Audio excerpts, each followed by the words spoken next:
Everybody, I'm Hub Arkush. He's Arthur Arkush. We're here in our Northwest Herald newsroom to preview the NFC Title Game. It's the late game Sunday. Won't kick off until 5:40 Chicago time. And Arthur, it's as good as matchups get. You've got arguably the two best teams in the NFL playing for the NFC title. The Carolina Panthers dominant for a half, not bad in the second half either against Seattle.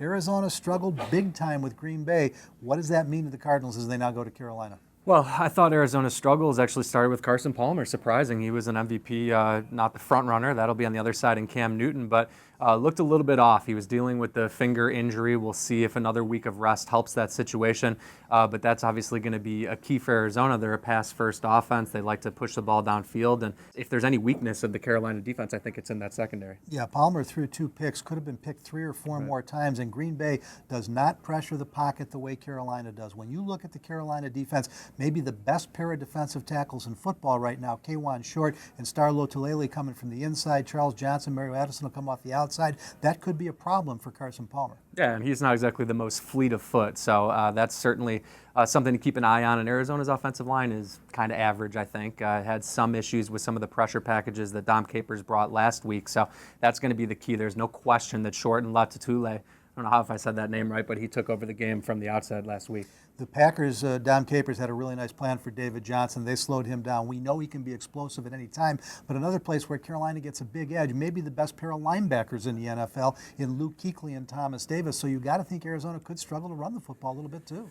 Yeah, we'll see. And they, David Johnson has been very good. He showed he can shoulder the load, but more than anything, they like him coming out of the backfield as a pass catcher. So that's going to be intriguing because Kuechly and Davis cover so much ground, and that was an area where they were able to exploit the Packers the first time around. Didn't get quite as much going last weekend, but another big part of the offense for Arizona. And where Arizona does have a big advantage over Seattle taking on the Carolina defense, that Carolina secondary is banged up. Josh Norman's been great. Beyond that, they're not all that deep right now. They're old at safety. So many weapons. The indomitable Larry Fitzgerald. You've got Michael Floyd. You've got John Brown. A lot of ways they can attack that secondary if they can get Carson Palmer the time to do it. The key here, Josh Norman, no one even throws on him. He's been terrific. I think the best corner in football this season. But the key is the way they move around Arizona's wide receivers. Larry Fitzgerald, the best player on the field last week, of course, and they'll use him in the slot a lot. So he's going to avoid Norman that way. I think he's going to see some of Cortland Finnegan. I think that's a matchup that certainly they will look to exploit. Now you flip it around, you look at the Arizona defense versus the Carolina offense, and 3 big losses to Arizona in the last few weeks. Tyrann Mathieu goes down, Corey Redding goes down, Alex Okafor goes down.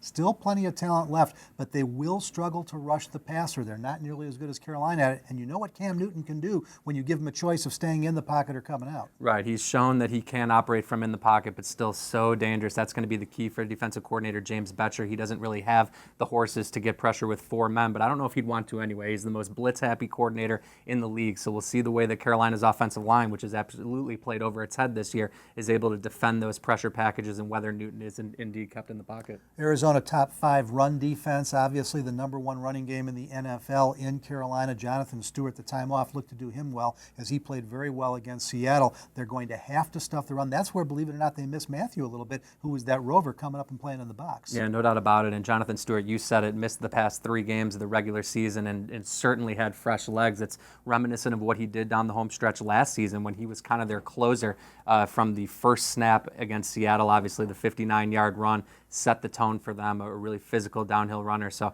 Arizona's going to have to come with multiple men, and they're going to have to tackle sure. Now here's where the Cardinals get a big edge. The receivers for Carolina, other than Greg Olsen, who's one of the best tight ends in football, don't scare you a lot. You got Patrick Peterson back there. You take a look at Jericho Cotchery and Ted Ginn Jr. and Corey Brown.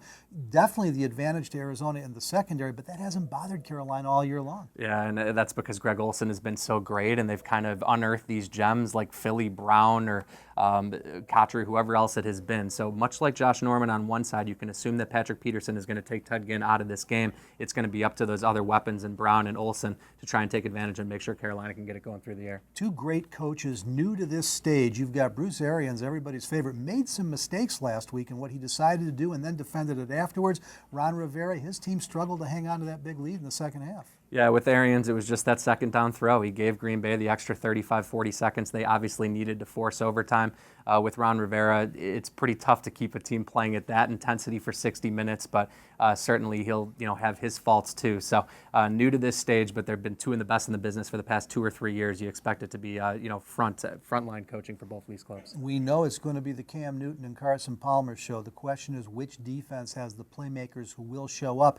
That may favor the Carolina Panthers. They're at home. That's why they've got the best record in the NFL. But don't count Arizona out. These are two great football teams. For all the best coverage leading up to the game, following the game, everything you need to know about the NFL is right where you're at 24/7 at chicagofootball.com.